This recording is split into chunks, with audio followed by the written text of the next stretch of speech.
comes to our operation in the rural areas, I don't know if we can call it best practice or not, but it's mostly a lesson learned. And because China is so huge, and actually we started operate in the Chinese rural areas like 20 years ago. Start with e-commerce business, but at that time there is even no internet access, limited internet access in the rural areas. But what we do is we hired one staff in each of the villages. Most of them come from the young people coming back from the major cities, and that staff can teach the villagers how to buy things from cities and sell the farm goods to the cities. And then, like 5-8 years ago, we started to introduce this kind of practice to the rural areas in terms of tourism products. And we are sending over 20 colleagues to the most remote areas of China. And most important, I agree with my friend just mentioned, is education. In the past 2 years, we have online, offline courses which covered over 20,000 people in the rural areas. And interestingly, over 6% of them are female, which is very good, because I just met one of the young lady in the northeastern part of China. She's coming back from one of the major cities, and she has to go back to her village because of her mother got ill. Then she have to take care of her mother, but there's no proper job for her. So we have this kind. He joined our training and become the live streamer to promote the local tourism products. And now he's the top live streamer because he's the only one in the village, and he has a lot of followers on the social media. And just like you mentioned, as there are all those, because there is no one solution for all the villages, because every region is different.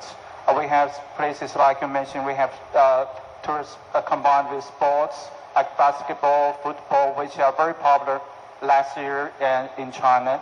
And we also work with the local government.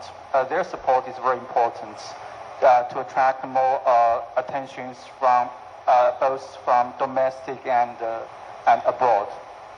Thank you. Coming to the last question for this panel, I would like all of you to sum up the key point, but one main question is that between maintaining sustainability and having the authentic experience, while also making sure that the market access is there, so that at least these experiences can be sold to people and they come and visit. So please give your key takeaway on this particular topic.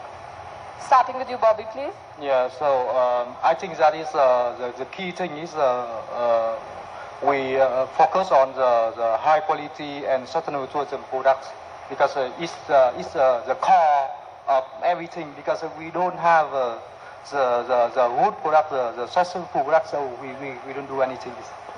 Thank you. Yeah. I think it's important to develop tourism products which can be included in the local authentic experiences, which is important to make the tourists to be a participant, to travel like a local, not an observer or outsider. That's very important. Okay, thank you.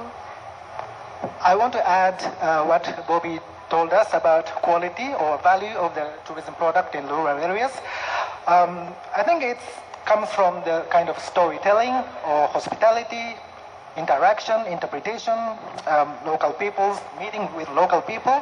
So that's a kind of a core of the value of the rural tourism, I think. And that is also the needs to develop that kind of product to dig into the market. Thank you. Collaboration with lots of stakeholders. Government to make sure that the rural areas will be protected. Us industry to make sure that we help amplifying the readiness of the rural areas as the tourism kind of areas. And the last one is a lot of stakeholders like ADB, the World Bank, to make sure that quality offers quantity. Thanks. Thank you. Well, I couldn't answer it better than Widya did. One thing I would say is education. I think for me that's a continuous process. Today operators are very keen to attract more demand because they have the right knowledge that there is demand for authentic, slow travel, sustainable experiences. And if tomorrow somehow their product is moving towards becoming more mass oriented, I think it's important that as a platform we educate them and we tell them exactly what's going wrong and what could be the impact on the future of their, let's say, business. So I think that education piece still continues for me to be very important. Thank you, panelists, for a very enlightening, panel discussion. And the main key takeaway, of course, is that sustainability and fun and joy of travel should always be maintained, and that is added on by the cultural experiences and good quality of the travel, and of course collaboration between all the different sectors of the industry. Thank you all so much.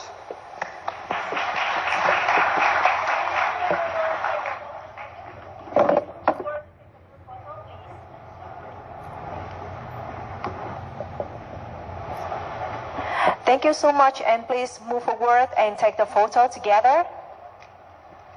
Ladies and gentlemen, and once again, applause to thank our moderator and panelists.